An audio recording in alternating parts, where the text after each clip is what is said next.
On est spécialiste du sous-vêtement masculin, c'est plus des 3/4 de notre chiffre d'affaires, mais on fabrique aussi des pyjamas, des maillots de bain, de la corsetterie pour les femmes et puis des sous-vêtements également pour les enfants. En France, nous avons près de 480 effectifs temps plein. On a plus de 95% des collaborateurs en CDI, puisque les collaborateurs sont dans l'entreprise depuis plus de 21 ans. On investit 3 fois plus que le minimum légal en termes de formation, c'est-à-dire 3% de la masse salariale. Les formations pour être bonnetier, pour avoir des spécialistes, des monitrices de confection, des opérateurs de confection, la plupart de ces métiers, en fait, en dessous de Bac+2 n'existent plus. On fait partie des 4 dernières usines à être capable de produire des sous-vêtements masculins en France, grâce à ces savoir-faire qui n'existent plus finalement en formation. Les métiers changent, beaucoup d'outils de production, d'outils logistiques sont connectés.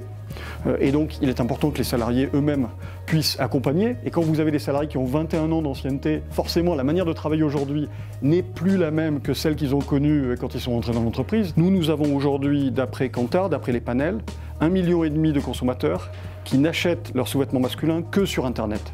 Donc quand vous êtes le leader français des sous-vêtements masculins, vous ne pouvez pas passer à côté de 1,5 million de consommateurs, c'est un risque grave sur la pérennité de l'entreprise. Et c'est pour ça qu'on a développé, depuis 2015, notre propre site e-commerce. À partir du moment où on a pris conscience qu'il fallait prendre le virage digital, notamment avec la construction des 2 sites, on a constitué une équipe avec des personnes en interne que l'on a fait évoluer et on a aussi sourcé à l'extérieur des compétences. Et on a recruté à ce titre 2 personnes, dont une personne qui avait une expérience dans le digital. J'ai intégré un task force, comme on dit, qui a consisté à bien réfléchir sur le dossier e-commerce. On a fait appel à une société de conseil qui a passé de longs mois à nous accompagner, à nous formater à la sauce digitale et au e-commerce. Et après, quand on m'a confié le pilotage de cette activité, moi j'ai suivi des formations complémentaires sur vraiment des axes commerciaux et principalement tout ce qui est investissement e-marketing.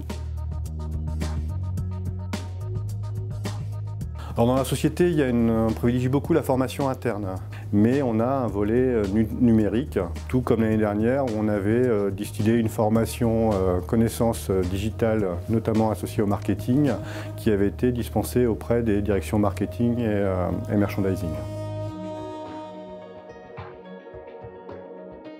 Vous savez, le digital, on apprend beaucoup sur le tas. Tout ce qui est vrai le lundi ne l'est plus bien souvent, malheureusement, le mardi. Donc on se remet en cause en permanence et on apprend au contact finalement de tout un tas de partenaires qui travaillent de près ou de loin avec nous. On doit faire beaucoup d'essais et d'erreurs, où il est important, comme en agriculture, de défricher, de prendre le risque d'aller passer du temps, dépenser de l'argent sur des choses qui ne vont pas forcément produire du fruit tout de suite. Mais ça nous permet en fait de découvrir des méthodes qui marchent. Parce que le numérique, ce n'est pas un effet de mode, c'est comment est-ce qu'on utilise des outils différents pour mieux faire notre métier.